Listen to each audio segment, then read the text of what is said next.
Good morning, Fuad and Moss. We are about to start Good morning, our Chairperson. meeting. Yeah, wonderful. Good morning, Chairperson. Good morning. Good. Can you just quickly Recording in progress. check other members who have not logged in? I can see we are 7 at the moment, even though we form a quorum, but just check them so that we start immediately.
Good morning, honorable members.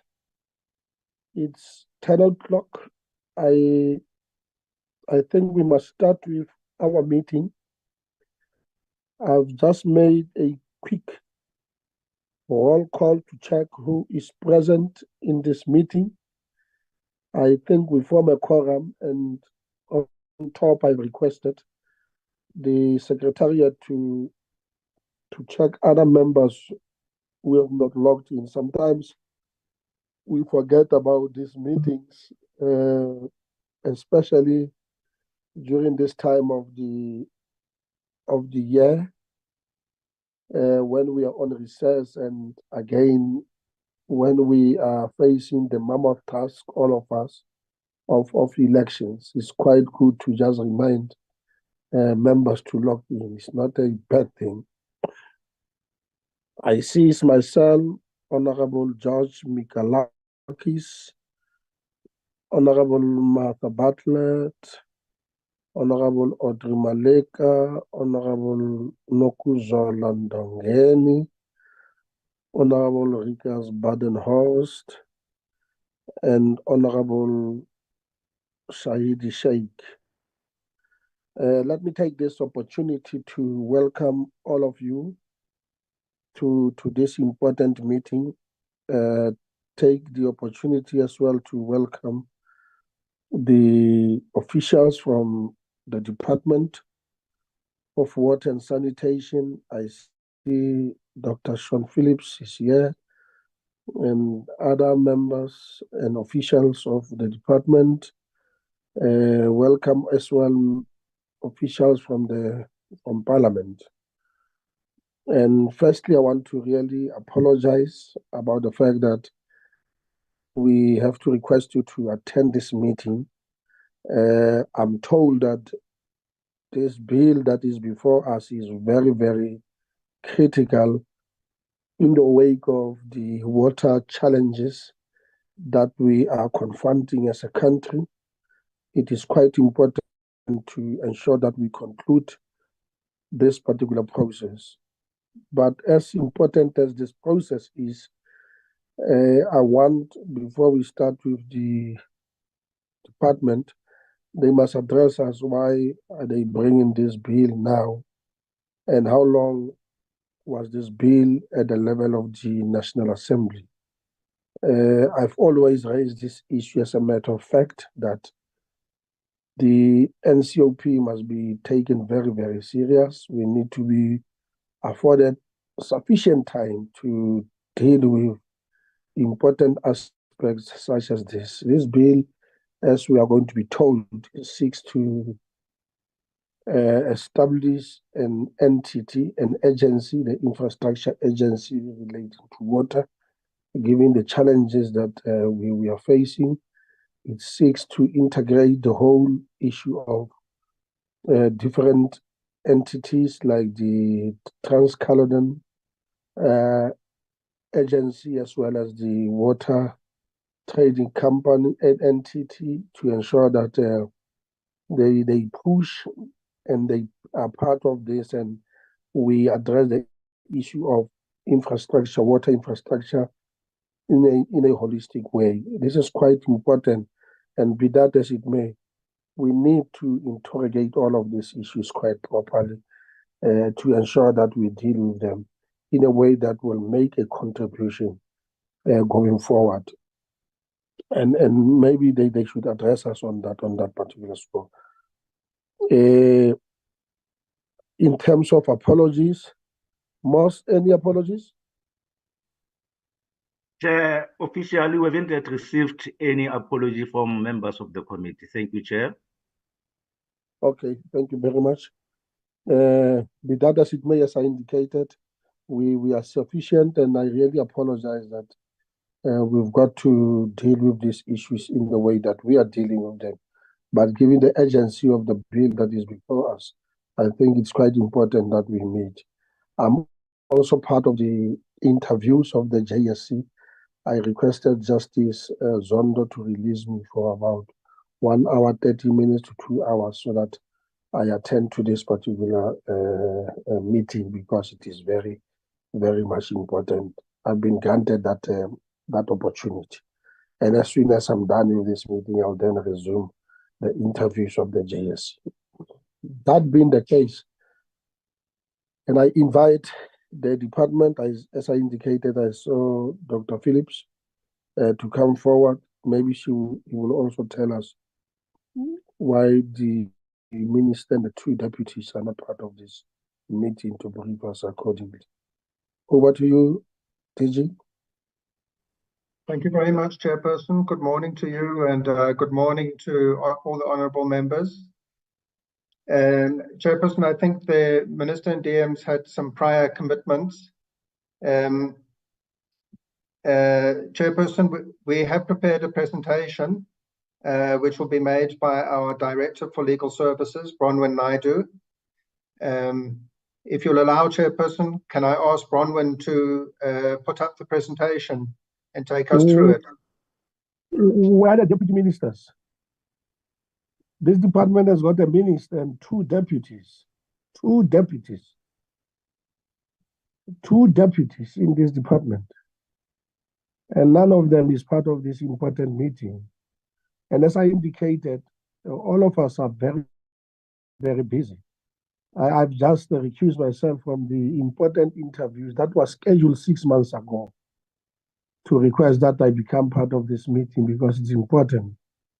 It should be with a good reason that any one of them is not part of this meeting to brief us. And we're still, we don't get any apologies from some of them as to where are they and why are they not part of this meeting. And from your side, you don't know where are these other 2 ministers, deputies? I've sent messages, Chairperson. I'll get a response just now and let you know. Yeah, on behalf of this committee, we take strong umbrage of this situation. It's not acceptable. not acceptable at all, because we need to ask them both strategic, political, and all related questions pertaining to this bill.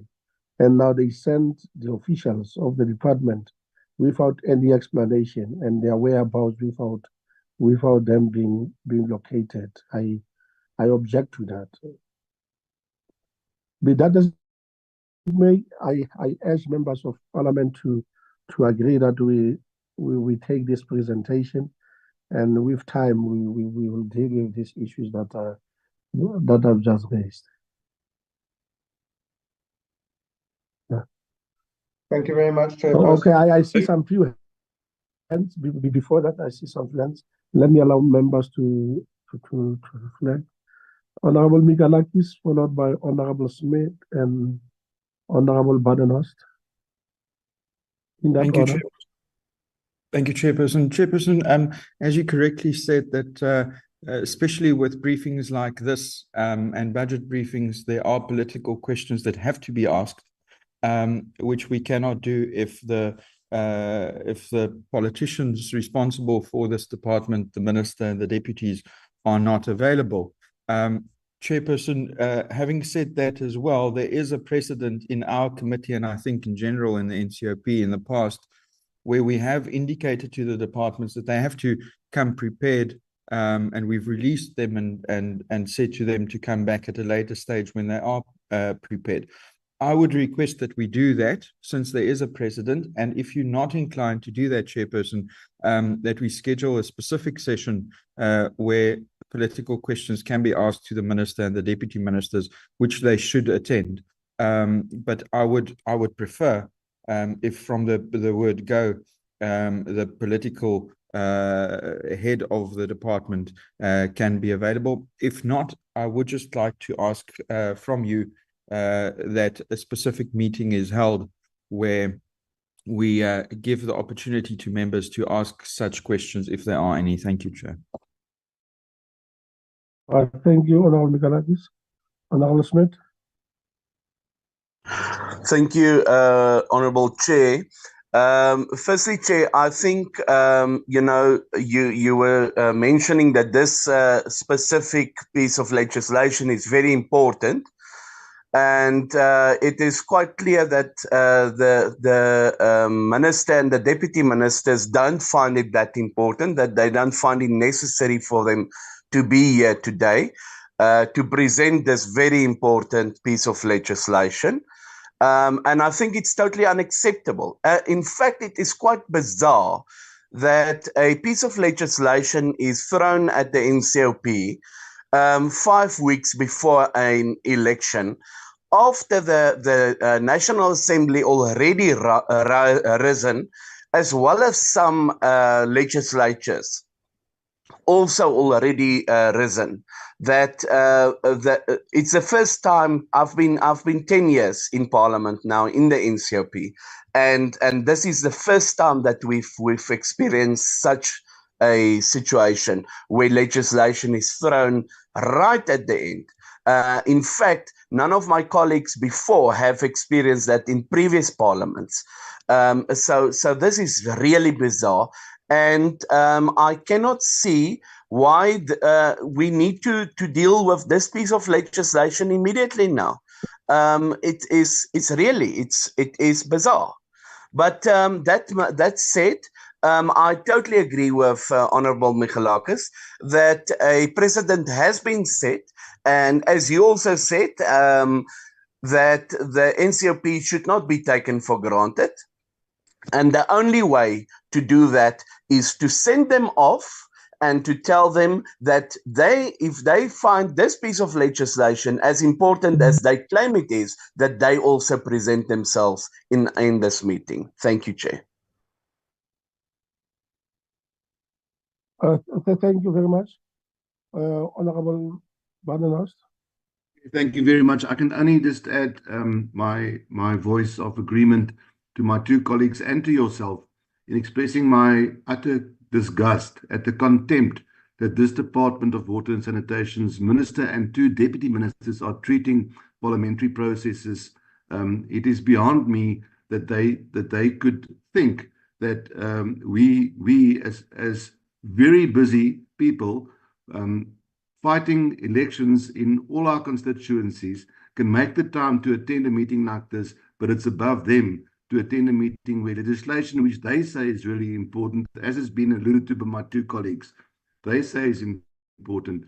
They don't find the time to attend these meetings. I think we should send a message to them to say, come back to us when you are ready to take political questions on this legislation. Thank you, Chair. Okay, thank you very much. I see the hand of Honorable Shay. Thank you very much, Chairperson. And I think when you started this the meeting, you did raise this issue about the bill being referred to the NCOP at this point. And I think we would obviously want a response to that. But Chair, I want to just agree with the letter submission that Honorable Mikolakis has made, that indeed, when we do get briefings of this nature, if they obviously we would want the executive to be present, because there would be questions of a policy nature which would require their responses, especially to members of this committee. And I would propose that I would propose that we continue to get the briefing by the department, and secondly, that all the questions that we raised that relate to policy inputs, if there are any that comes from members, that we have a session with the department on those matters. Chair, I think in terms of taking the process forward, that we should go that route. Thank you very much, Chairperson. Okay, thank you very much. I see the hand of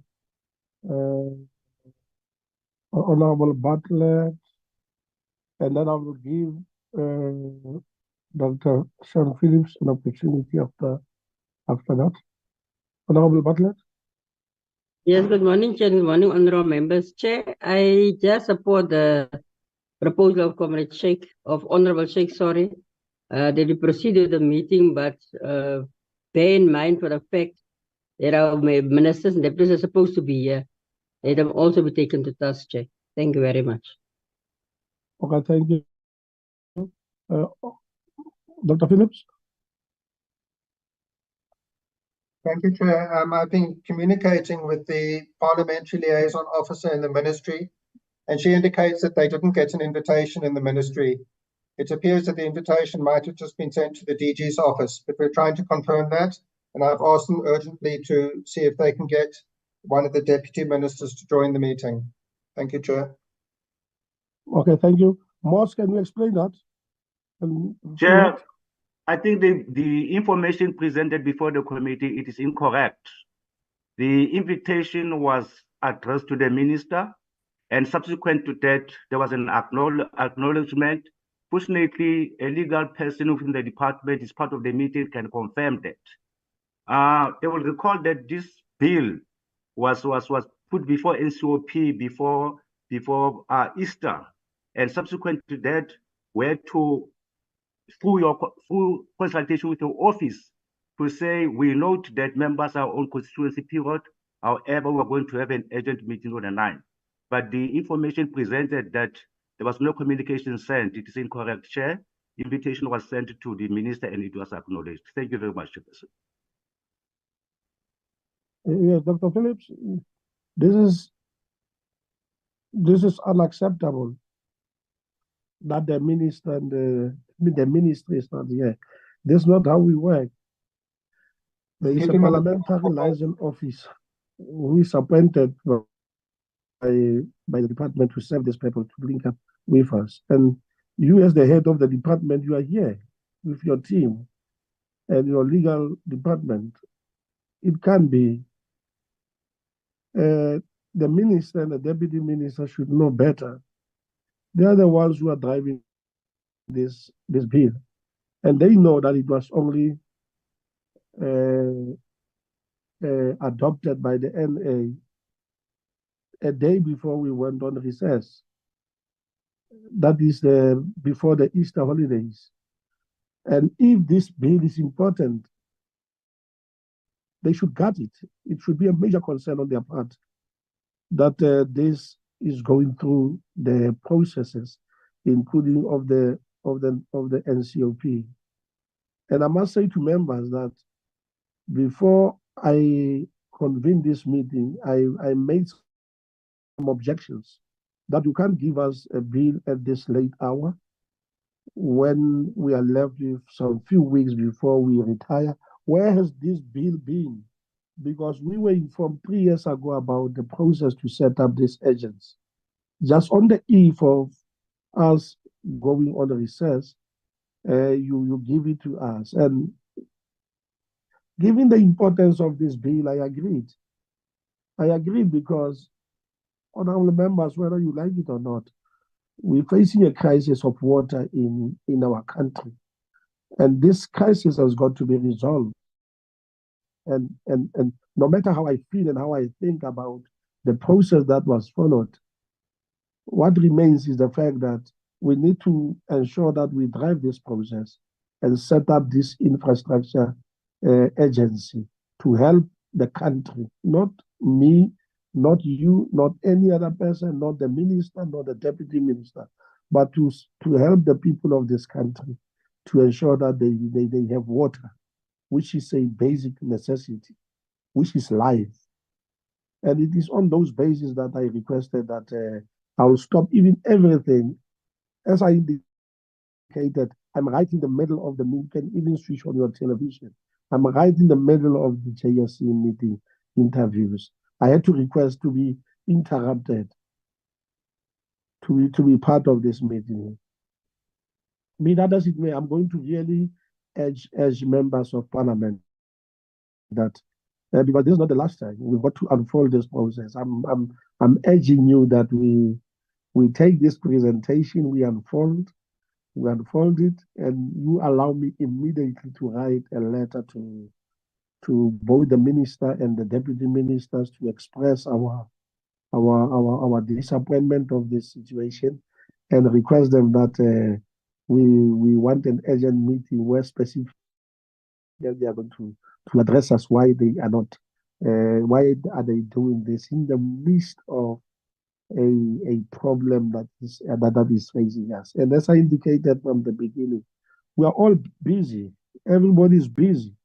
And with respect, I've inconvenienced members of parliament really to say, come, it's recess, but please, I beg you to come to attend the meeting of this nature. On those bases, I really sincerely request you to accept that let's take the presentation, let's unfold the process, and we are going to be given a full explanation about this turn of event. Because if this is important to the department, it should be important to the leadership of the department. And it is important to us because we are here attending this meeting because we want to understand what is happening and we want to engage, and not in a meaningless way, meaningfully engage with this, understand what is happening, so that whatever that we explain it better, and we adopt it, having full knowledge about what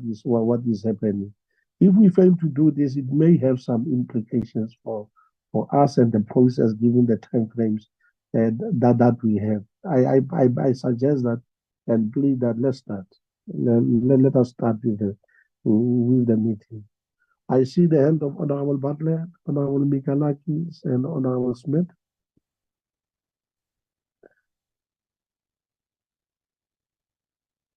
In that order, Honorable Butler.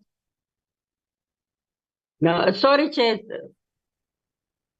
It's an old hand. Okay. Yeah, like I said, sorry, Chair. Honorable Mikalakis and Honorable Smith. Thank you, Chair. My apologies for not raising this earlier, and thank you for allowing me to do so now. Chairperson, I just have a question in terms of procedure. I do understand that you say that the water situation is urgent and important. My concern is that most of the legislatures over the next while will be going into recess, and there's no guarantee that they will be able to deal with it urgently themselves. What happens in a situation where we go over the due date for the elections, then you will have a new committee and a new parliament who has not received these briefings, and they're going to be at a disadvantage. Would it not be wiser for us and have better legislation as a result if we allow a new committee to deal with this in the proper way so that they are properly briefed? Or is the plan to have this legislation pushed through Parliament before the 29th of May? I just want clarity on that, because the last thing you want is, if you want to push good legislation through, to have a new committee start at the beginning of a new Parliament on the back foot, not having received a proper briefing because the previous committee were the ones receiving the briefings. I just need some clarity on that. I am quite concerned by that. Thank you, Chair. Yeah, if I may just, before I allow Honorable Smith, if I may just explain that and give a proposal. This is a Section 75 bill.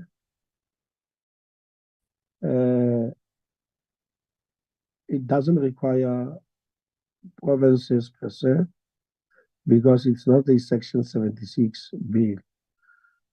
In terms of the process to unfold this, is that once we have received the presentation, we are going to advertise it for 14 days, receive the written submissions, consider those submissions, allow the department to respond to those submissions, and take it from there, because this is not a Section 76 bill. My proposal is that let's receive the presentation, and out of this process, allow me to make some consultations with the ministry and the department to see how we can best deliver this under the circumstances without pushing it. We're not going to push it.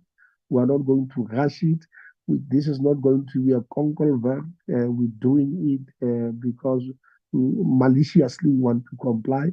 If the situation doesn't permit us, we'll deal with that in a very politically managed situation. But my take is that let's allow the presentation and take it from there, because this is not the first and the last session that we're having.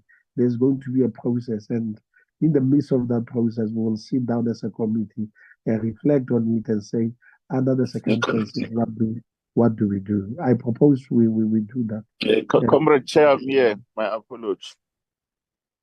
Honorable Matroba is here.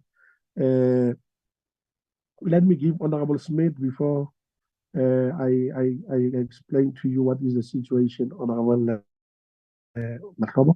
Honorable Smith. Honorable Chair, yes, I see that the Deputy Minister just popped now. Chair, I am still concerned about the time period that is given to deal with this legislation. There's assumption that there won't be any amendments on the bill from the NA.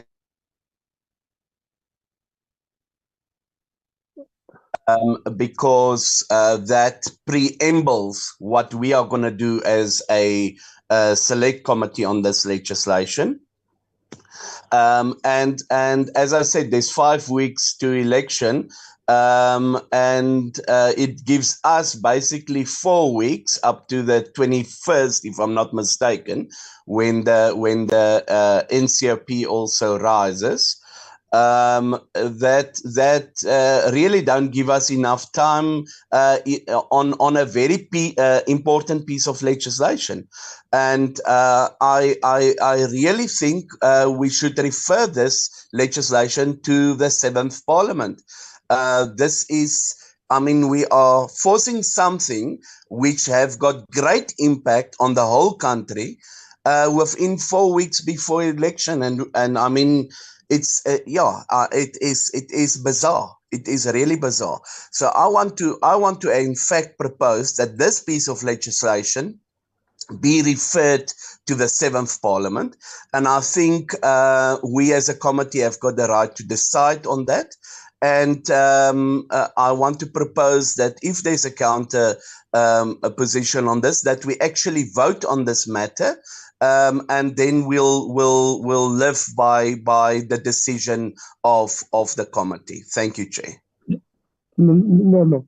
Honorable Smith, we are not preempting anything. And let us not do that. Let us not preempt anything. The bill is before this committee. We've got to deal with it in line with the processes of Parliament. I think let's start there. Let's unfold it. If there are submissions that compel us to make the amendment, we'll do that. And I don't want us to preempt anything about this bill. The bill is before us. Let's interrogate it. And I'm happy that the Deputy Minister is here so that all the political questions and issues and strategic issues must be addressed by the political leadership of the department. But as matters stand now, let us not preempt anything. We don't know what is going to happen. We follow the legislative process as it is prescribed. We are going to advertise this. We are going to consider in a very meaningful way the submissions that are going to be made by the public and by the organizations. If they make compelling cases of amending this bill, we'll do so because we ought to be rational and take the views of the public into consideration. I don't want us to preempt anything about this bill and the process that we are going to unfold. But what is important is that we need the political leadership of the department to be here so that whatever questions and issues that we have as members of Parliament, we are able to raise those. And I'm happy that the Deputy Minister has just locked in. Over to you, Deputy Minister. And let me just express this view. We are very disappointed by, as a this committee, that when we started this meeting, the entire political leadership, both the minister and the deputy ministers, were not part of this meeting.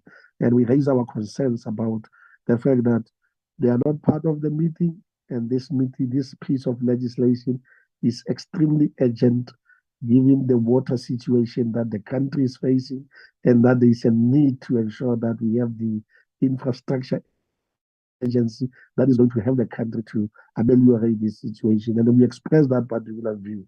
And we are taking a decision that we are going to have a meeting, and this meeting was going to be about addressing this particular issue and concern that we have about the absence of the political leadership of the department. We're at that particular point, but now we were discussing in terms of what do we do under the circumstances. So there's a view that says, no, don't move. There is a view that says, let us proceed because this is very, very urgent. Regardless, it may over to you, Honorable Deputy. No, thank you very much, Your Excellency, Comrade Chair of our Select Committee, and our members and our team led by DG. Firstly, on the first matter, Chair, let's convey our sincere apologies of not being here, and there is no intention to disrespect the committee. And we have a very good record of working together as a committee, even making time for all the issues. It looks like there were challenges around communication because we just have to check between your offices and our offices, because it looks like the communication went to the administration, and the one that was supposed to go to our ministry instead of our Caroline Mtembu, it looks like it went to a Caroline of a cocktail, Comrade Chair and the honorable members. We must be able just to clear that one up. There was no way. Even now, I've been asked, because I on behalf of the ministry, we take the committee serious. I was alerted by DG. While I'm having a commitment here, there are challenges here in Metriding in Tswane. Communities don't have water. But Chairperson would like us that now that we have not closed Parliament, the committee must proceed and do what it's supposed to do, especially at the level of the NCOP. And we are not actually asking as a department that you do a shortcut in the processes, But at the very same time, when you do these processes that you're supposed to do, even if there are any proposed amendments, you will then be in a position to take into account that there might be issues of time pressure. This bill, Chairperson, is an important piece of legislation. Even in the previous terms of parliament, it was shifted, but citizens are being denied the right of having access to water, including the right of water security in the country. And as we're approaching the year 2030, which is our vision and the North Star of our country, and this intervention, a number of members of the committee, we are aware what seeks to do to bring this necessary capacity so that we can address these issues of implementation model and the funding model. And that's the mechanism that is available, especially in a state where water services authorities and the gains we've made, they are being actually reversed. Irrespective of which party runs municipalities, there is a water problem in our country. And even the infrastructure challenges that this bill seeks to assist us to deal with. I would suggest that with your permission and our apology of the miscommunication, that the Office of the Ministry and the Office of the Chair, they will look at it, but on the basis of an administrative hitch-up and a glitch, a view can be finally concluded that there is a trend of not taking the leadership serious. I'm going to be here in as much as I'm handling the issues there about water challenges right now here on the ground.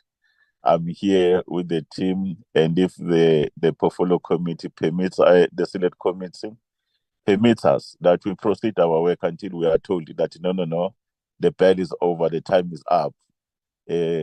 My suggestion is that let's proceed and conclude our good work. Thank you.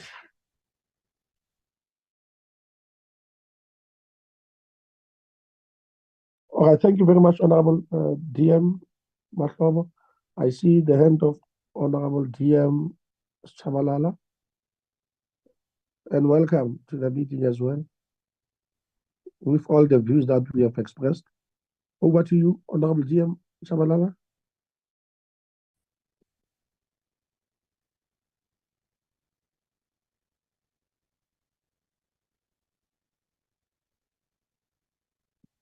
Honorable Shabalala, are you there? Honorable members, be that as it may, I think that this must not defocus us. As I explained from the beginning, the NA adopted or passed this bill just before the Easters. We are having this bill before us. We've convened this meeting. We need to be briefed about the bill itself and the political hiccup that started when we began the meeting. I think to a certain extent we have addressed it, because for us convening this meeting right in the middle of the recess and the election campaign, it is because we attach the very, very importance to this particular bill. And as I indicated, let us proceed. I'm not sure whether Honorable Smith is still hanging on there, that if we can't, because there are two views, and I've sincerely requested this meeting to go ahead so that we receive the presentation. If you are still there, that we must vote. I want you to speak to that so that if you still feel that we must vote, let us vote whether we must proceed or not. But I have requested that we must proceed with this particular meeting and unfold the process. Parliament is going to stop functioning, I think, around the 23rd of May, and during the intervening period, as members of Parliament, no matter what, we've got to do our job, irrespective. Are you still there, Honorable Smith? I just want you to address me on that issue so that we decide what to do. But I see the hand of Honorable Shaik. Thank you very much, Chairperson. Chairperson, I think we've dealt with this matter quite extensively, and I would propose that we get the presentation from the department. Yes. Thanks. further waste of time. Yes, it's okay. I was just asking because I had that view, and I requested that we take this presentation. But I didn't want to feel like I'm suppressing a view that was expressed. But if Honorable Smith doesn't mind, Chair, I have posted on the chat as well that I insist that we put it to a vote. Thank you, Chair. Okay, those who are saying we must proceed with the meeting, can we raise our hands, please? Let's not waste time.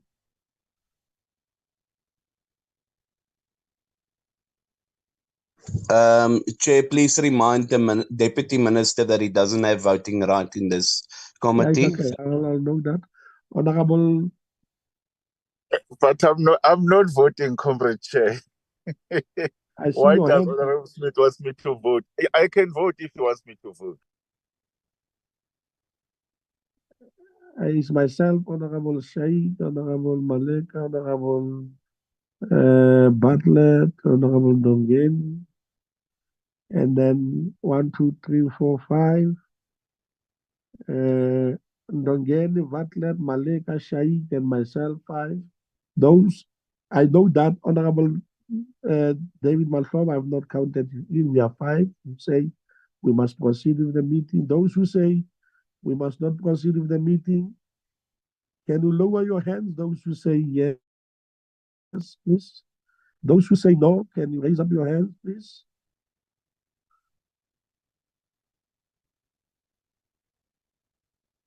I see Honorable Dongen, are you still holding your raising your hand even on this? You can't vote 2 times.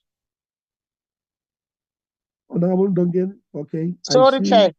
Okay, Sorry, I Chair. see 3 hands. Honorable Badenhorst, Honorable Smith, and Honorable Mikalakis, which means that we are proceeding with our meeting. Yes. Thank you very much. Let's proceed. Let's take the presentation. Chairperson, just on a Deputy Ministers, we had expressed a view that we will have to discuss with you, and we take in this presentation because it is important. But if you want to have some opening remarks, you are free to do. Honorable Chair, sorry, just on a point of procedure. Yes.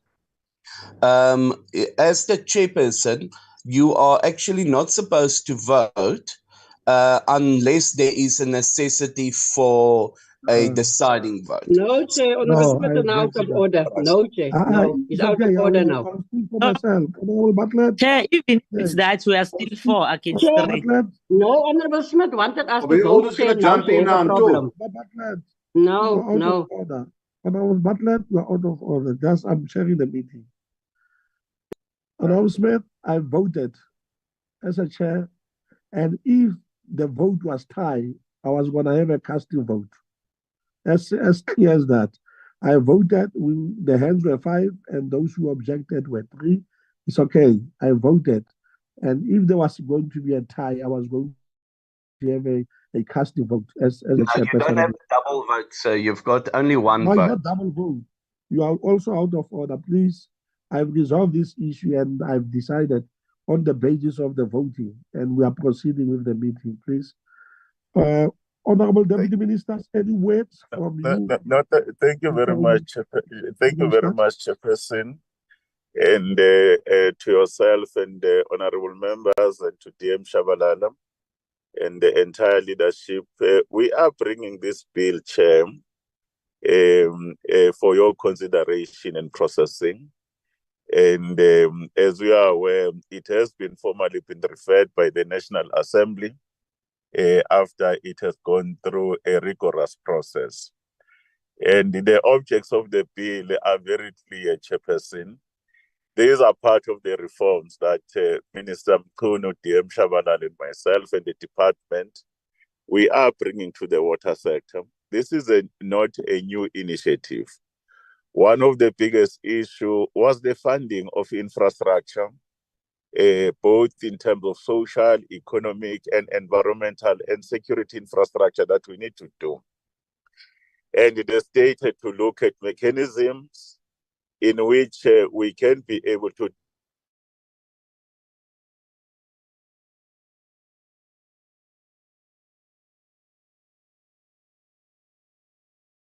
Honorable GM, are you still there? Yes, I'm there. Can you hear me, Comrade Chair? Am I clear, Chairperson? Yeah, you are now clear. There was a time that you were moved. Yes, proceed. Yes, I'm saying that this is our response as part of the reforms, that we need to respond as a nation the issue of funding of infrastructure. And the fiscus has no capability right now and in the foreseeable future. As a department, we are looking at how can we fund water resources so that we can ensure that there's a security and the availability of water for our 2030 vision and beyond.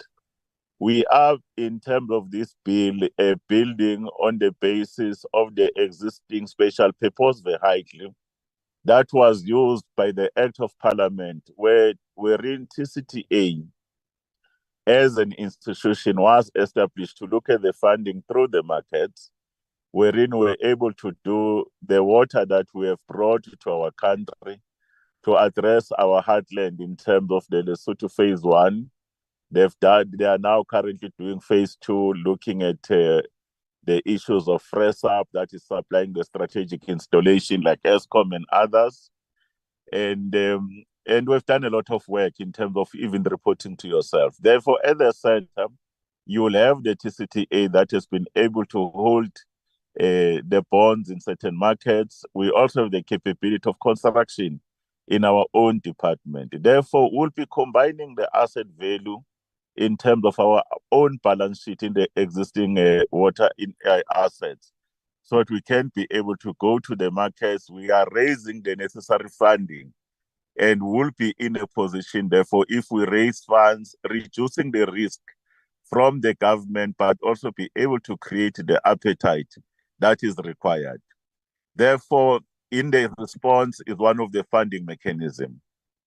But secondly, through this institution, we wanted to say categorically, we are not actually privatizing water. We are also not agentizing, like our detractors will say we're agentizing. Remember, we're not forming a completely new institution. We're working with the existing infrastructure that we have. And there's a track record of good governance that at the center.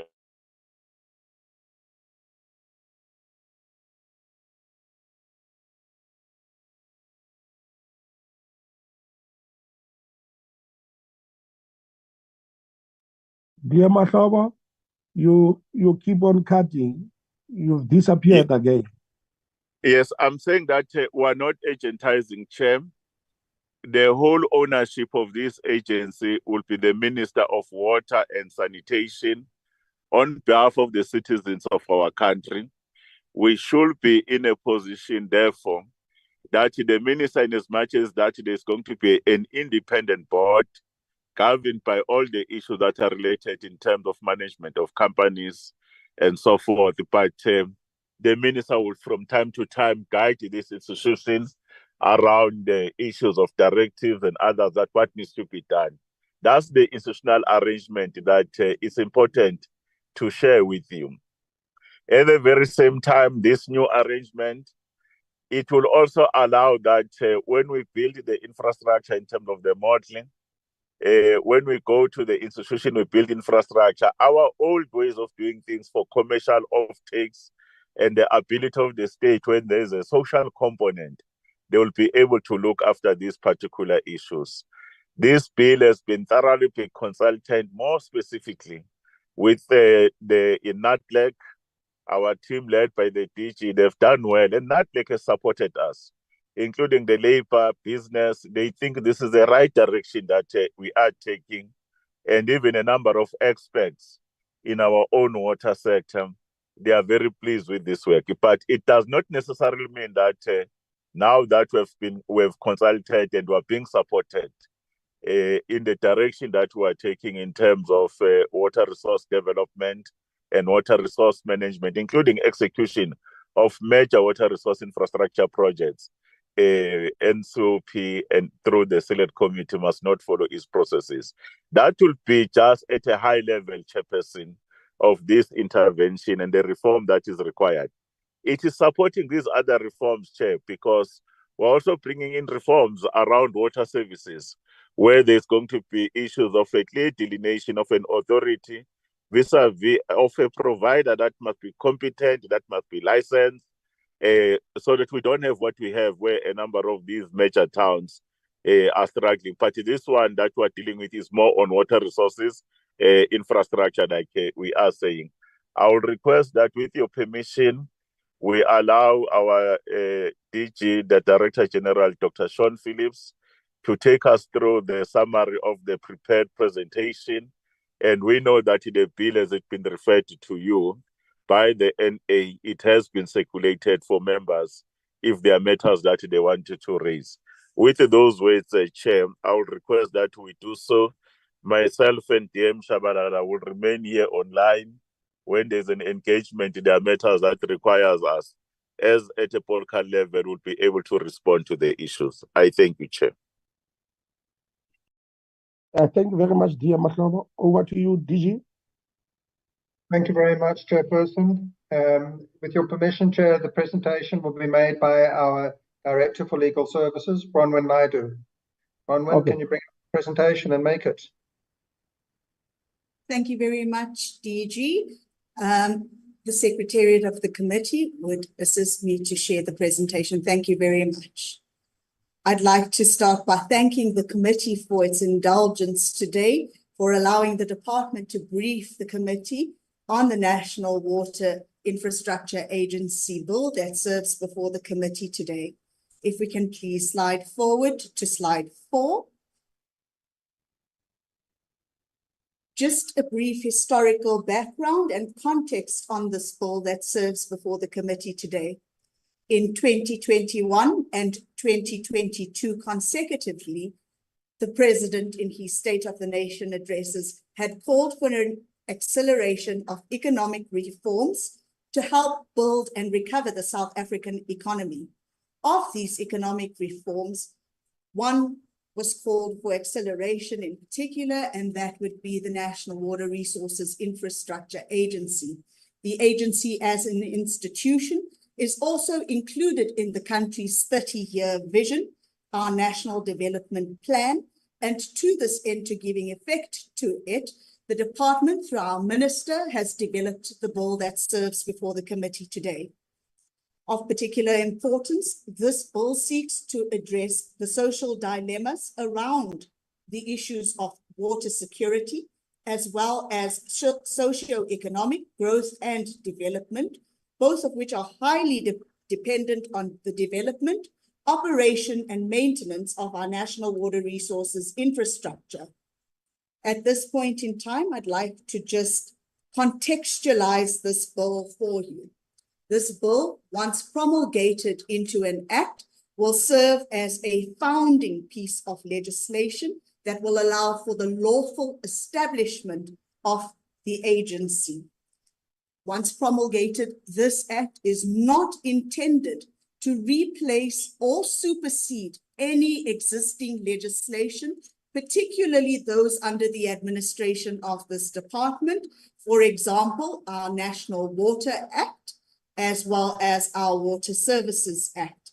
What is intended is that the bill, once promulgated into an act, will be read together with these pieces of legislation. Also, once the agency is lawfully established as an institution, it is not intended to replace or supersede any of our existing institutions. For example, our catchment management agencies established in terms of the National Water Act, or our water boards that have been established in terms of our Water Services Act. The agency is intended to function as an institution alongside these other institutions. In terms of the hierarchical legislative context, once promulgated into an act, the act will fall under the Constitution, which is the supreme law of our country, as well as the provisions conforming to those included in the Companies Act and the Public Finance Management Act. If we can slide forward, please, to slide 5. In addressing the social dilemmas, this bill finds support in a financial rationale, in that this country requires an ongoing, sustained mega water infrastructure build program, in addition to just effectively operating and maintaining our existing assets. Currently, our department is unable to raise capital directly on financial markets, and therefore it makes use of special purpose vehicles such as the Trans-Caledon Tunnel Authority, otherwise known as the TCTA, to finance and implement viable economic projects. It is also due to fiscal constraints that the department cannot rely on significant fiscal support to develop the required infrastructure. It is therefore that the agency is found to be better positioned than the department to raise funds from sources other than the fiscus. If the current national water resources infrastructure base is properly managed and maintained, it can be leveraged to fund and develop the infrastructure requirements identified in the National Water Master Plan. Based on the PFMA listing, the authority, and the credit rating of the agency, including the conditions of the assets, the agency will be able to raise commercial and development finance, both domestically and internationally. And in some project cases, it would be able to enter into public and private partnerships. If one were to look at the current financial model, which is used by the TCTA to raise finance, it is backed by offtake agreements as well as explicit government guarantees, without which the TCTA will not be able to raise funding on these financial markets because it relies on the Treasury guarantees. In the instance of the agency, we expand on this model to include the agency's substantial balance sheet, which includes both its asset base and its cash flow that will be used to and leveraged to raise the finance I've just indicated earlier, which can be both commercial or development finance domestically and internationally, and where in some instances it would be able to enter public and private partnerships. That serves as a comprehensive financial rationale that supports this bill. In terms of a governance rationale for this bill, the aim of this bill is to also strengthen governance and transparency in the water sector. And to this end, the agency would allow for a separation of the roles of player and referee. So, meaning that the policy development and regulatory responsibilities will remain with the Department of Water and Sanitation, who is currently the custodian of the national water resources. And the development and implementation responsibilities for infrastructure management will then transfer into the agency.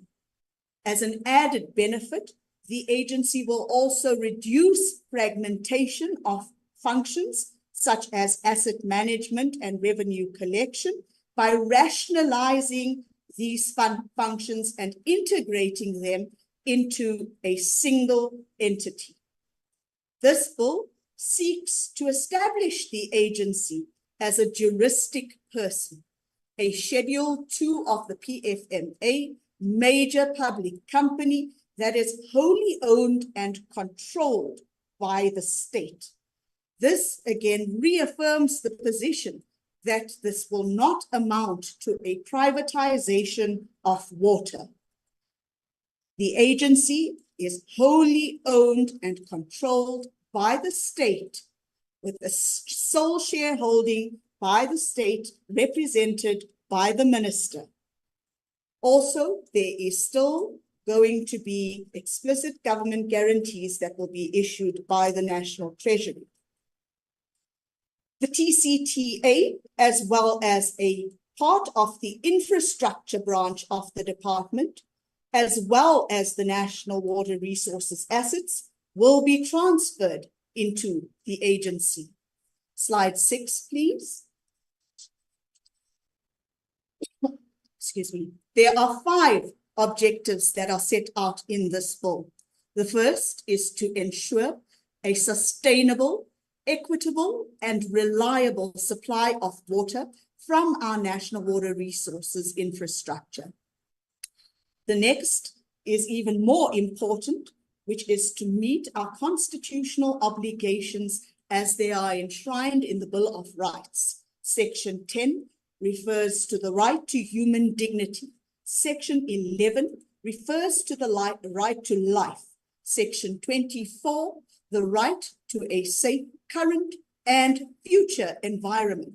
Section 27(1)(b), the basic right to access water, and Section 27(2), the right to take reasonable legislative and other measures to ensure the realization of the basic right to accessing water, and national and regional social and economic objectives of national policy. In addition, we will be utilizing the asset base and cash flow to raise funds to develop infrastructure for social and economic development purposes, as well as to fund the costs of national water resources infrastructure in order to ensure development, operations, and maintenance, and to continue to perform the treaty and non-treaty functions which are currently being performed by the TCTA. The treaty to which I am referring is the Lesotho Highlands Water Project Treaty, to which South Africa is a party and bound thereto to continue in rendering out its obligations in terms of Section 231 of the Constitution, which refers to international agreements. Slide 8, please.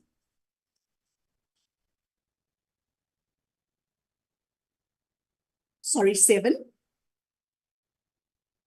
Thank you very much. With regards to an overview of the bill is set out broadly over 8 chapters. In terms of chapter 1, it includes the terminology that is used throughout the text of the bill.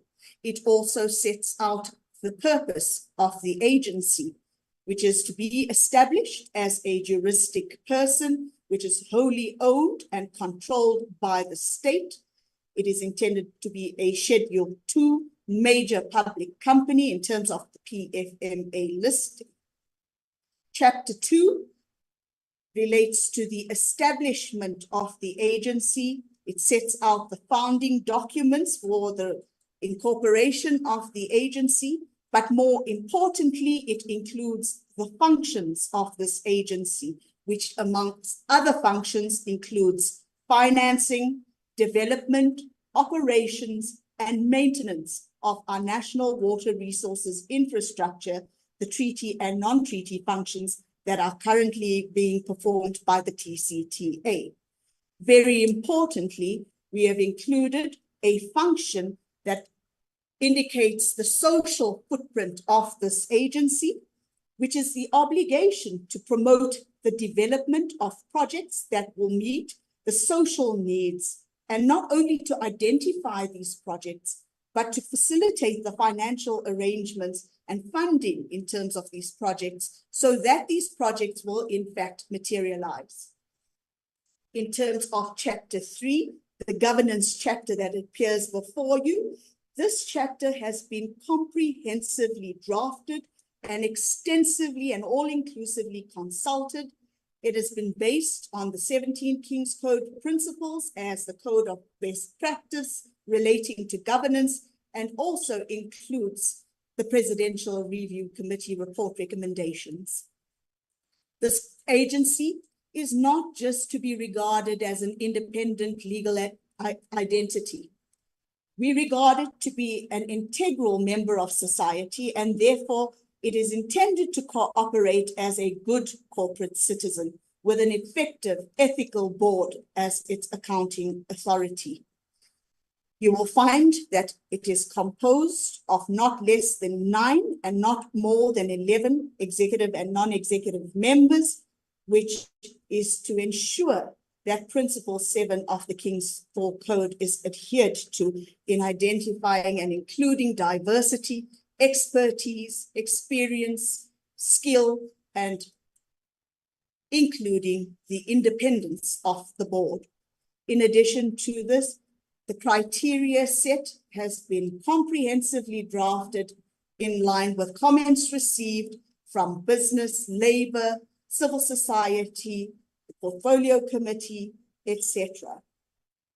A very important provision relates to the business plan between the state as the sole shareholder and the agency, and is referred to as the shareholders' compact.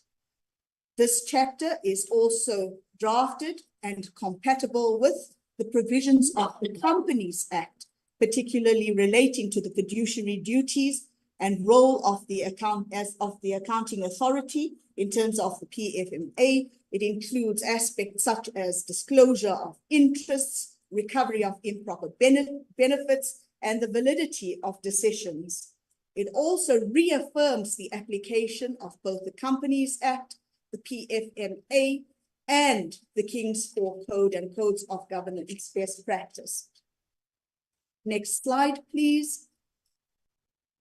Thank you. Chapter 4 relates to and lays out the 2 executive officers of the agency, the first being the Chief Executive Officer, the second being the Chief Financial Officer. Chapter 5 sets out the financial matters, the reporting and accountability. It indicates the sources of funds and borrowing. It also allows for a level of flexibility for the minister to delegate power for the agency to act as billing agent and to be able to collect water use charges for its own account as well as for others. It reaffirms the statutory financial reporting requirements for the agency, and it reaffirms Parliament's position, particularly in section 33, where the minister must table the corporate plans of the agency to Parliament, and section 34, where the minister must table the annual financial reports to Parliament. Next slide, please. Chapter 6 refers to the transfer of national water resources infrastructure, as well as the disestablishment of the TCTA. The minister will be designating what constitutes national water resources infrastructure and then transfer it to the agency on a date determined by the minister. To confirm, these assets are physical assets which are currently owned by the DWS and include, amongst others, dams, conveyance systems, and canal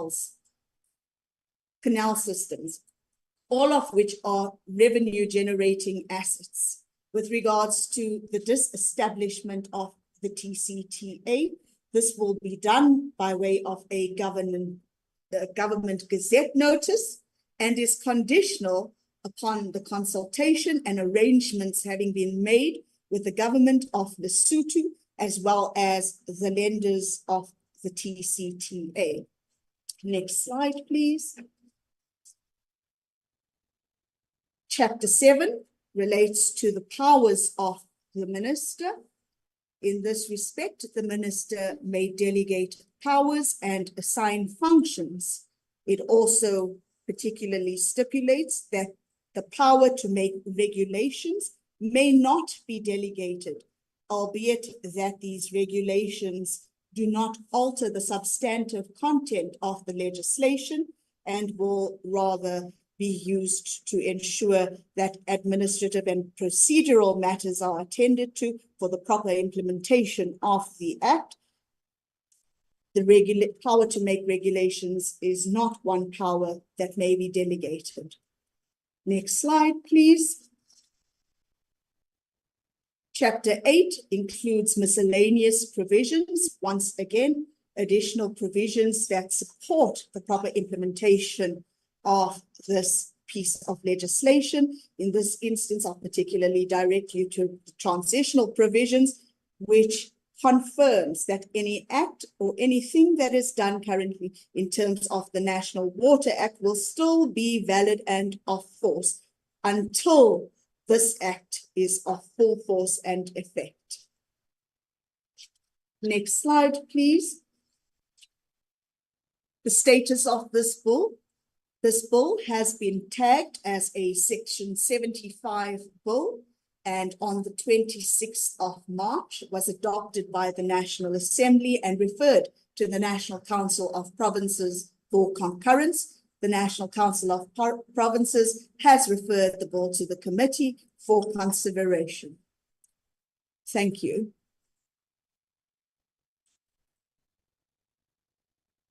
Thank you, Chairperson. Thank you very much for the presentation. This is quite clear. Its objectives, the intention, and the dire need to ensure that we have this agency that will de-establish the TCTA and the water trading entity that will ensure that we coordinate the construction, the operation, and the maintenance of infrastructure across the board, give specific powers to the minister in terms of what needs to happen, and in that sense, ensure that infrastructure in respect to water is coordinated and therefore helps us to achieve the MDG goals as well as the goals encapsulated in our National Development Plan. This is what the essence of the presentation is. Without any waste of time, or before I allow members to come to ask questions, any other thing, Deputy Ministers? Any other comment after the presentation from your side? My side, I'm fine.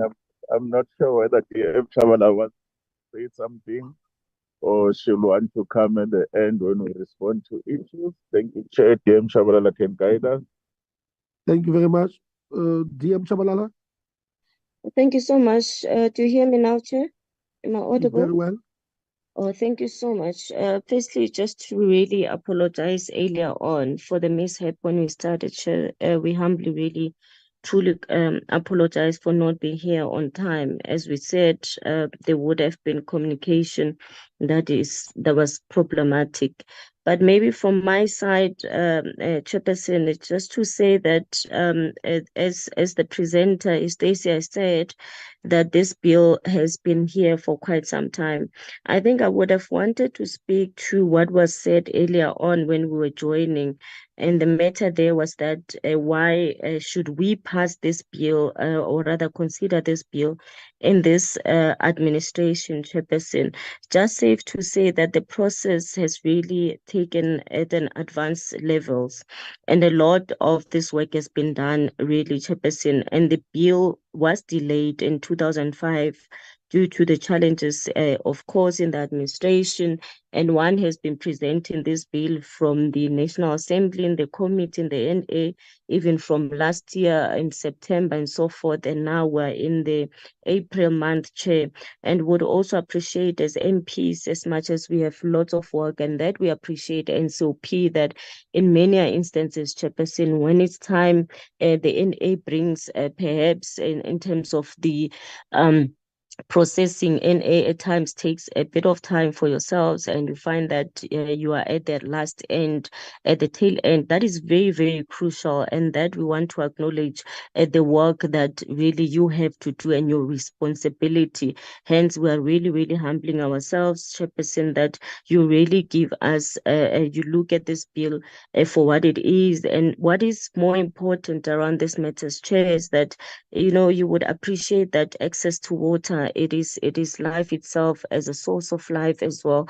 And right now we have a serious challenge in the country insofar as the access to water, and it is compromised. Hence, we're very appealing to yourself that as you consider, please put that at the right front of your mind, because this really deals with the supply and access to water that is compromised, and the bill becomes a priority legislation insofar, of course, as cabinet and that would have passed, and this should also be considered ordinarily. And what we are appealing that this sixth administration really looks into and passes and concludes. You also appreciate if we don't do that, Chairperson, you know, the next administration, imagine a bill of the 2005, what year is it today?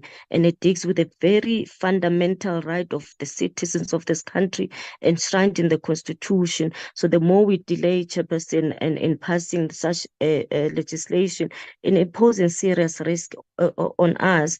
And of course, it is before the NCOP for this processing and finalization. We have said, Chair, in the presentation, it has gone through all the public participation process that would have happened, Chairperson, and we also appreciate the fact that there's been a number of public participation that have shown the appetite to come and be part of this.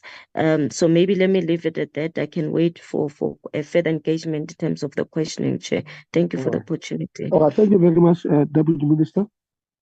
Without the waste of time, can I open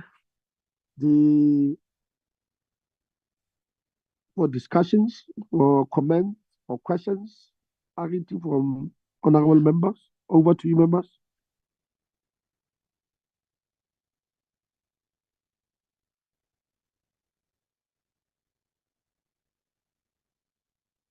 Am I audible, honorable members? I see the hand of Honorable Said Sheikh. Let's start there, Honorable Sheikh. Thank you very much, Chairperson. And let me also take this opportunity to thank the two deputy ministers, as well as the the department for the presentation.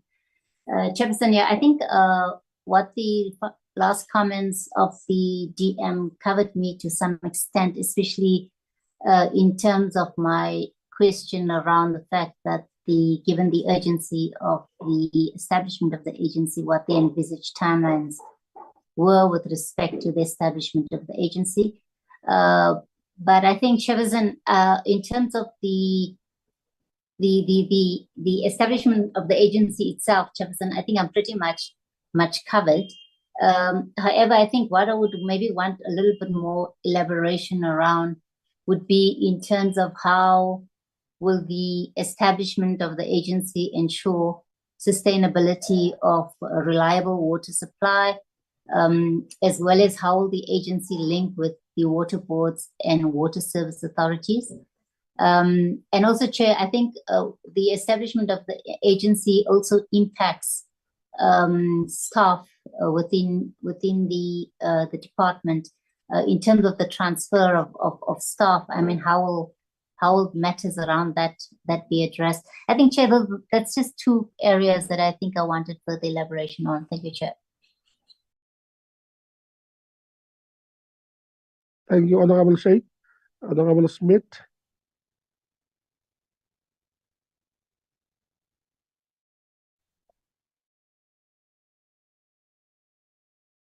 Honorable Smith.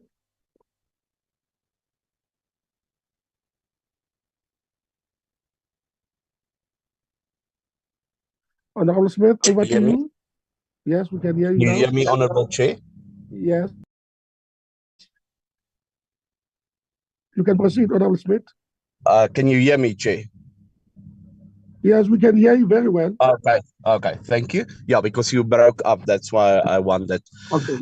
Chairperson, I just want to hear in terms of financial implications for the end user. Is there any additional financial implications that will be flowing down towards towards the end user at the end of the day? Because obviously this new institution needs to be funded, and together with that, it's going to have a board that needs a salary and all of that. So I just want some clarity on that specific aspect, on what will be the impact on the end user at the end. All right, thank you very much. I let me check. It's okay. I have two straightforward questions. One, this infrastructure that we are building, that we are operating, that we are maintaining, does this include the municipal infrastructure? Two, what about the issue of reticulation in respect of ensuring that we operate and we maintain the infrastructure itself, especially at the level of municipalities? And does this mean that if we establish this entity, I see that you de-establish the Trans-Caledon Tunnel Authority, which is in partnership with the Lesotho government.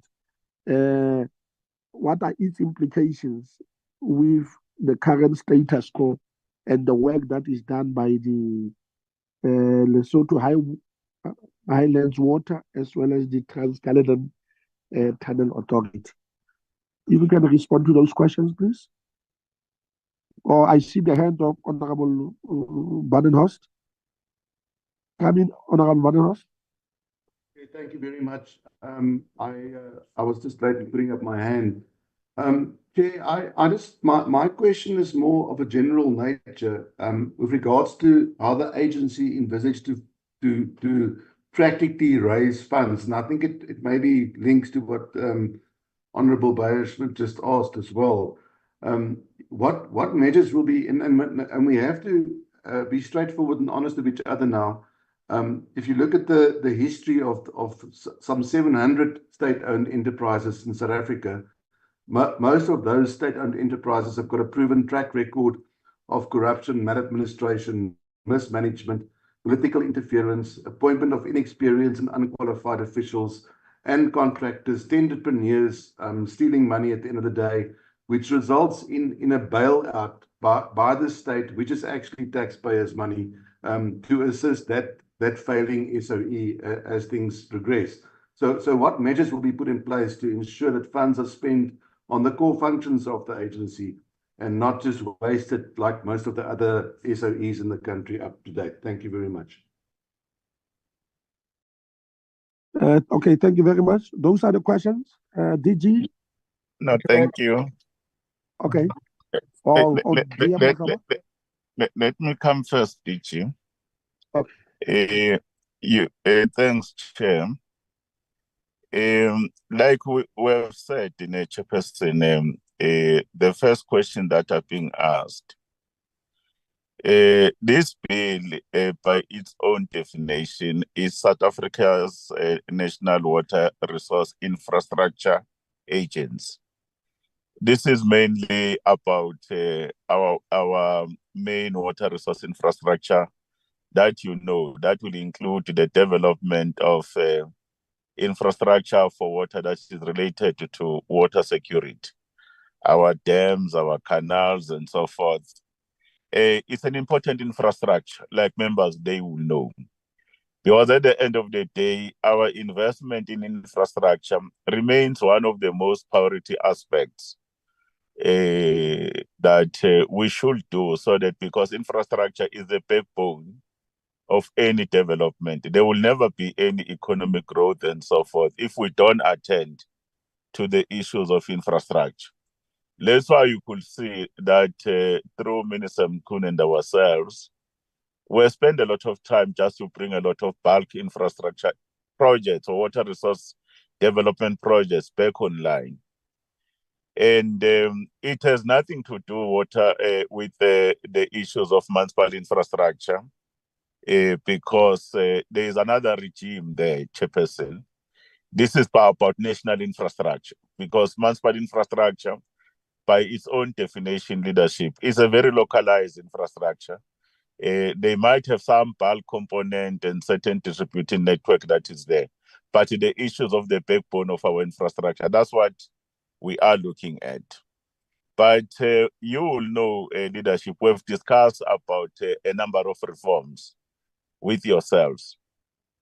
One of the reforms that we are introducing is the review of the Water Services Act, so that it can give the ability to the ministry and national government from time to time to intervene wherein water services authorities are failing to discharge their constitutional role supported by other legislation, and remove the impediments on the ability of national government to come in, support and intervene, like in a number of municipalities where a number of these services have degenerated. That's why there's that separate bill that could not be concluded now, the Water Services Amendment Bill, wherein one of the major things that we are introducing without taking the powers away from municipalities was the question of the separation of a water services authority, while at the same time we're building capable water services providers, whether municipalities, they do their own entities like Joburg Water, whether they do issues of concessions. You can go to Ilembe. We have Caesar Water there. In Nelspruit, you have Slulumanzi. Then you have Midval, where you come from yourself, Comrade Chair. A capable institution, whether they use water boards and so forth. Those are the things that our reforms in terms of funding and implementation and sustainability of the sector that are being actually introduced. The relationship with the water boards will remain, Chair. They will remain, they will continue with a good track record. Now they've been in a position that they have been reconfigured in the manner we've shared with yourselves, so that they can be able to ensure that when it comes to issues from the national water resource infrastructure assets, from our dams, from our rivers, that these agents will have built, they will manage on our behalf, they will be operating on our behalf. In the value chain, the water boards will come in. Then they will treat this water. They will ensure that this water is distributed to the relevant authorities, whether it is the economic sectors, whether it is directly to water services authorities. But at the very same time, remember that we have said that there is a demand, that we want the capability of water service providers to be licensed and authorized by our ministry. Therefore, this water resource infrastructure agency will never do issues like reticulation. They will not actually get involved in those particular issues because, as the team have said, our tenants of the Water Services Authority, Water Services Act, and the National Water Act, they remain as the overarching legislation. And remember here, as we have said, there is a legislation of that special purpose variety called the TCTA that remains in place. They view that what will be the financial implication of the end users. Remember the department in terms of the legislation that was passed by Parliament. The National Water Act is very clear around the question of water pricing. Water pricing with different categories. There is a development charge, all these other charges that they are normally done in terms of the infrastructure. And for the National Water Resource Infrastructure Agency, when you look at the tariff setting, because we're also reviewing our pricing strategy, but the money that normally must be obtained from the development of a charge and those who are using it, that's not a problem. Those are the issues that are there in terms of the reforms. The other reform that we've done was to avoid the issues of being a referee and a player. We've established an economic regulatory commission, which these commissioners are able to look at a number of other imperatives to ensure that the price of water is competitive, but is also affordable.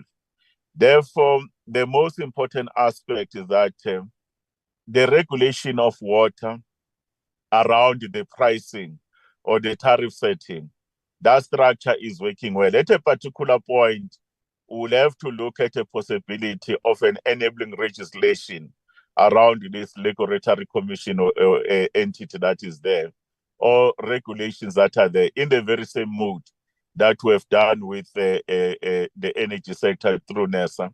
But the most important aspect is that through the existing mechanism, we don't want water to be unaffordable. But at the very same time, we don't want our prices not to be comparative in such a way that we'll not be able to raise even more funding that we need to do. But the issues of the social component in terms of water is very important that the state, through its own subsidies, in terms of its own grants that they give, the poorest of the poor and the vulnerable, their right to have access to water will never be diminished by the availability of these agents. What is unique about this agency, Chair? This agency, in the main, like it is always difficult that as a state you can use a balance sheet. There are many other agencies that you can look at. There's a road agency. I'm very worried when someone creates a picture that like all state-owned entities are crippled with the challenges of malfeasance, corruption, and inefficiency. There are those that have made us proud. And this one, for an example of having TCTA, the security of water in terms of the funding around Lesotho is not only Lesotho, Chair. That frees up that VAL system that we are looking at supplying Mpumalanga, those power stations going to Limpopo. It has been through our own work of using this particular ability. The use of our balance sheets is one of the most important aspects that you can go to the markets. And the markets are not limited. They are not limited where you can be able to go and look for the markets. But at the very same time, it's a very good collateral so that you ensure that you don't have a problem where markets are going to be doubting you, that you'll not be able to do that. But at the very same time, it will allow you to build more high-level technical capability because of the competitive nature and the conditions of employment, that you can get the best of the engineers, the planners that are there, so that they can be able to run that. And the entire thing, the way the DG have done this thing, and with the TCTA and the teams, they are working streams. All issues around labor relations, there is no intention that workers must be adversely affected by this kind of a reconfiguration that is happening when they go there. Rather than them to be worse off, they'll be in a better condition, probably more in an improved condition. But it will be very enticing to work in that particular space. That's why even some of the labor organization, including the unions, they are very, very convinced when we engage with them in network on how these matters will be dealt with. But in your own processes, you'll be able to verify that the balance and checks around labor relations, conditions of employment, they are being taken care of. But we'll retain some capacity in the department in terms of the minister's idea that we should be also from time to time intervene in certain infrastructure, not that everything will actually be taken away. We are not trying to create a bold kind of agencies. These issues of remuneration of the board, currently, when you disestablish the TCTA has a board, and boards normally will sit governed by the Companies Act, by the PFMA, because these ones are established in terms of scheduling the PFMA and in terms of the King Report and others. And you could see that even the current number of boards that are being proposed here, the number of boards, there will be no new financial implications, because indeed the number is very comparative to what is currently existing, and there are no new financial implications. Therefore, I can guarantee you that we will not have any implication that we'll have to deal with. Any new organization, one of the things that our team, they've done well, that we're very pleased, is that currently we do have obligation in the existing institution, especially TCTA, that is holding certain bonds in the market. There are certain lenders. the ability of engaging with lenders in every step of the way, so that we cannot be able to create any uncertainty and ensure that these people that they've lended us money, they don't invoke the possibility to say it's time to pay. And because there's no guarantee about the future we take. And we're very content that that matter has been taken care of. And TCTA, through our water trading entity, we've always been meeting our own obligations, working with the trading account. Therefore, these views that are alarmist in nature, that there is going to be the stealing of so forth, of monies and so forth, your own records indicate that TCTA and the department, when it comes to our trading entity, the accountability mechanisms are there. But the accountability mechanism is not only about that they will be audited, subjected to the tenets of the PFMA, but even there's a role of Parliament. There's a role of Parliament. If there's any ugly malfeasance that raises its head, therefore we should not be in a position to create an impression that establishment of this agency is part of an ANC-led approach of agentizing. That's why I said it even in the beginning. The balance and checks are there, but if they are not sufficient through your own processes and through our own shared history around issues of state capture and others, we'll be able to be guided by yourselves to say what additional mechanism that when you process this legislation, you think they should be put in place. But we are not creating more agencies for the department. In other words, we are collapsing TCTA, we are collapsing our water trading entity, which is our construction team, into one entity. In other words, the minister will not have more new entities to manage in terms of the responsibility of our own ministry.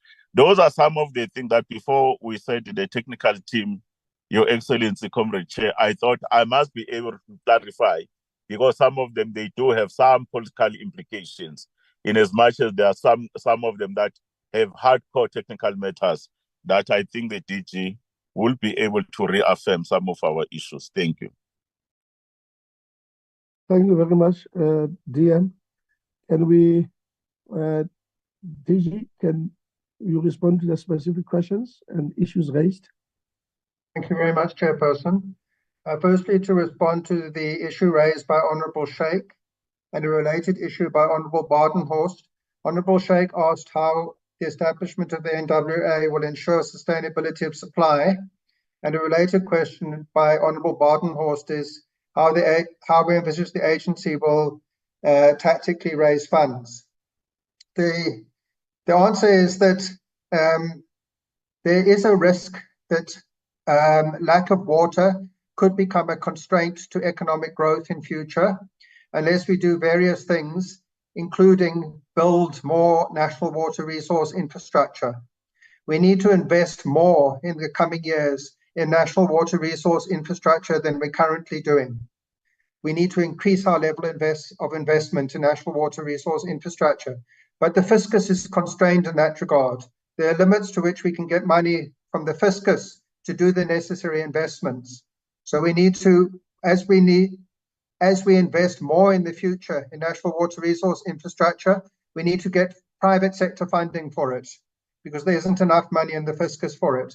And the current model with the TCTA is constrained because it doesn't have a balance sheet in terms of having assets and revenues associated with those assets. It can only borrow money on the basis of national treasury guarantees. And in order to protect South Africa's ratings, financial ratings by the rating agency, Treasury has to be conservative in the degree to which it issues such guarantees for borrowing by the TCTA. So the answer to both questions is that by establishing the NWRA and transferring the ownership of the national water resource infrastructure assets to the NWRA, along with their associated revenue streams, we will then have an entity with a balance sheet which, as it develops its reputation in the market, would be able to borrow money on the markets without necessarily having explicit national treasury guarantees. And that will enable us to invest more in national water resource infrastructure than we're currently doing, and that, Honourable Sheikh, will in turn result in ensuring sustainability of supply of raw water. Honourable Sheikh, you also asked about the link to the water boards. I think Dear Maklobo has covered that, except to say that the National Water Resource Infrastructure Agency will develop the infrastructure which is used to capture raw water or untreated water, and largely the dams, the big dams that the department is currently responsible for. So the NWRA will build the infrastructure to capture the water. The NWRA will then sell that raw untreated water to the water boards, which in turn treat it and sell it to the water services authorities.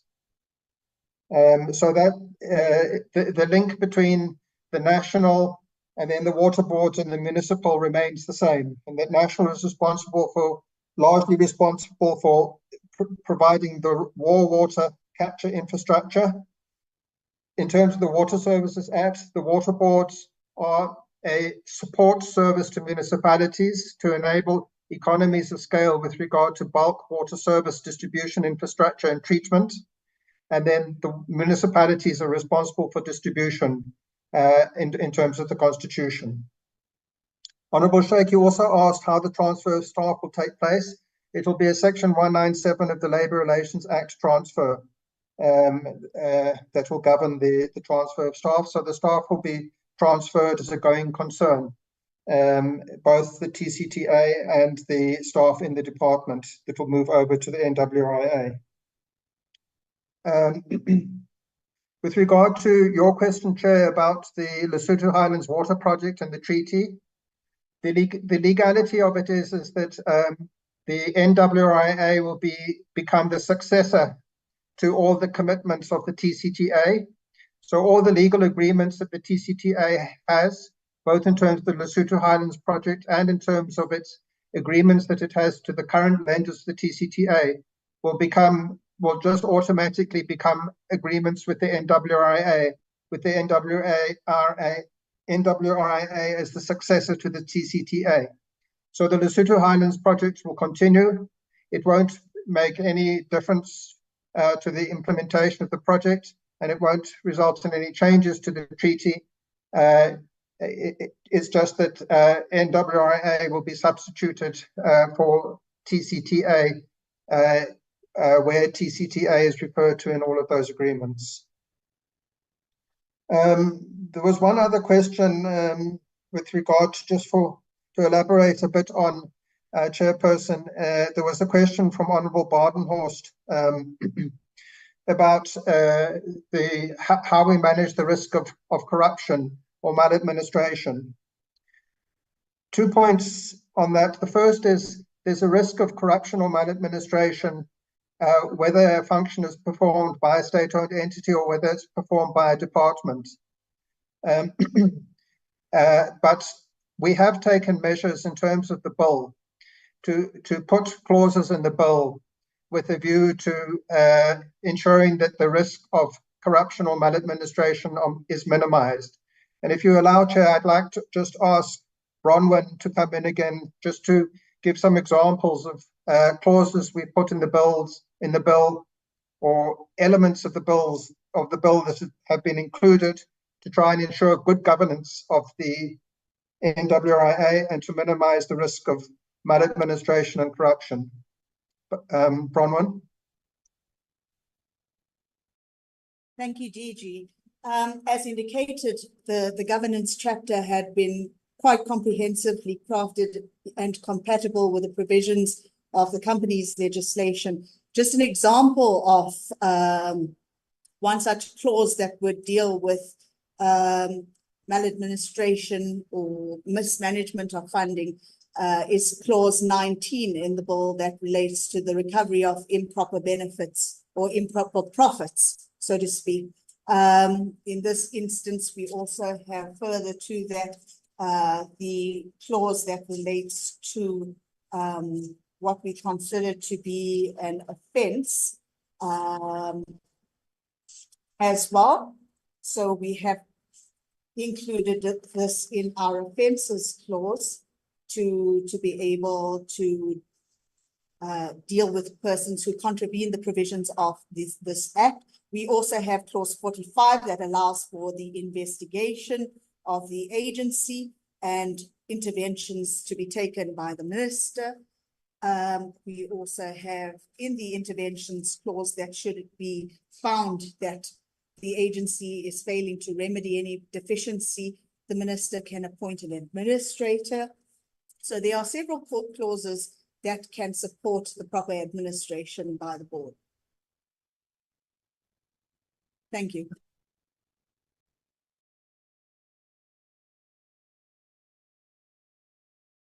Thank you, Chair. Thank you very much for the responses. Any other point, honorable members? Honorable members, that is the presentation by the department with the support of the political leadership in terms of explaining the purpose of the bill, objectives as it were, and how it is important, or it will be important in the life of South Africans to improve the infrastructure, the water infrastructure, so that indeed the philosophy of water is life and sanitation is dignity is realized. And that is the situation. And as we pointed out pitifully, we should have received these things long time ago so that on our own volition as a committee, we embark on a laborious process to engage the public, whether through oral or written submissions. We engage different stakeholders, we solicit their views as the upper house of parliament in respect of this. But we are here to deal with it, and we understand fully the importance of this particular bill. In terms of the process, having listened to the department receive the report, on our own as parliament, we are going to advertise, invite public comments. Immediately after this meeting, we will do it today in the interest of time. We will then, based on the submissions from the public and the comments, we will allow the department to respond to those questions, and once more, in 2 weeks or so, invite the department to come and appear before the committee to tell us precisely how they have responded to the questions, to the comments and the issues that would have been raised by the public. We don't know what is going to happen, because this is and we don't want to preempt anything. This is a public consultation process. If the comments are used, they warrant some amendments, and we discuss it as a committee, we agree that yes, there and there, these committees, these communities, these individuals, these organizations are raising important points that we would have overlooked. We'll do so as this committee. In the final analysis is to engage and improve the bill. And if we agree, we will adopt the report as well as the bill and send it to the House. And in our respective view, in terms of this program that we have, we can achieve this and ensure that everything that we do is meaningful, is above board, is proper, and it enhances this process so that at the end of the day, this agency is fully functional with all the necessary systems and structures in place, and it achieves its own predetermined objectives as presented here this morning. This is how the process is going to unfold. I'm now going to check with the two deputy ministers again whether they want to make some final comments before we wrap up the meeting. I want to say one word, and before we close. Anything, Honorable Deputy Ministers, you okay? If you're okay, that's well and good. No, Chair, thank you so much. We appreciate your indulgence. I think Deputy Minister Masobo would have covered. Just on a lighter note, Chair, I just checked on the comments and I want to say what Honorable Michalakis has written for me is really unfortunate because we're not begging anybody to do their work. We're all members of parliament. I think at this point, the situation, it begs of us to ensure that indeed we provide people with water. Thank you so much, Chair. Thank you, Chairman. Thank you, members.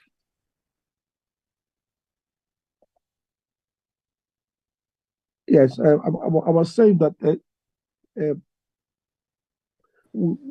I'm sure I'm speaking on behalf of the committee that we are happy that we ultimately deputy ministers attended a meeting.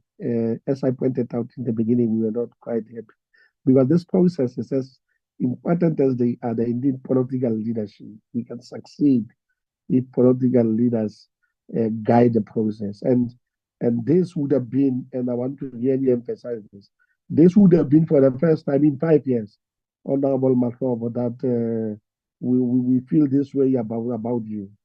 We know that you've always, from the beginning, since the time of Minister Sisulu, Minister now,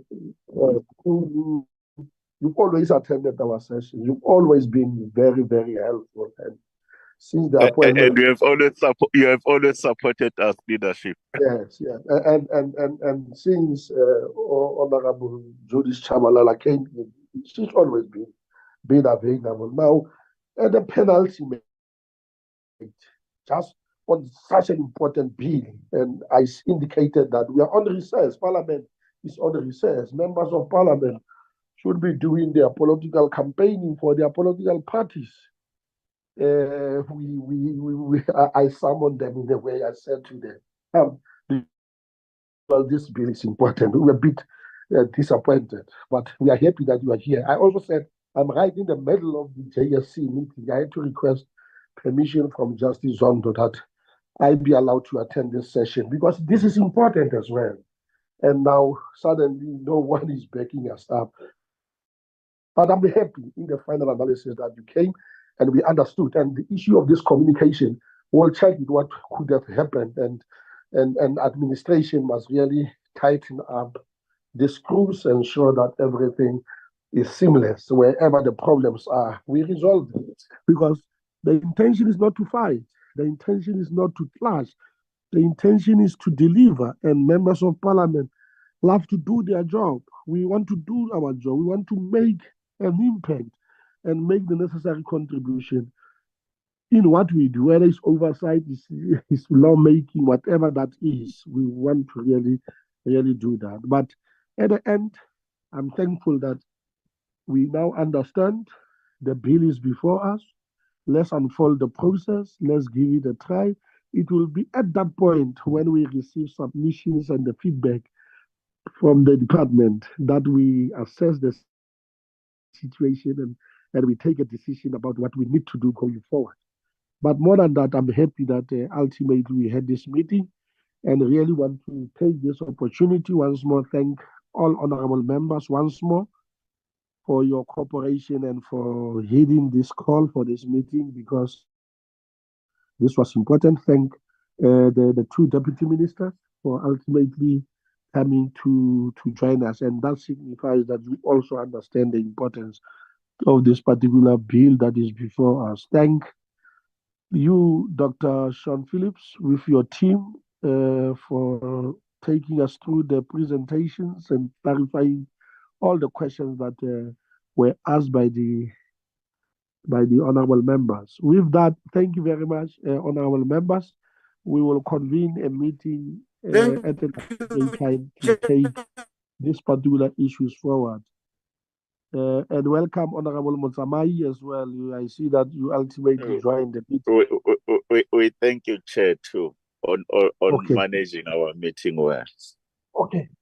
All right. Thank you very much, everyone. The meeting is adjourned. Thank you. Msamai, angfonele fighter Msamai, kade ngokugcinele Grootman.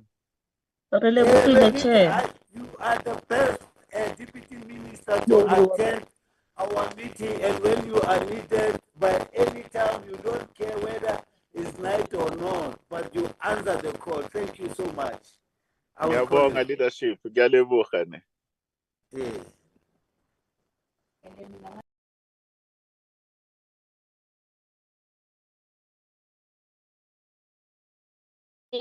Thank you, Chair.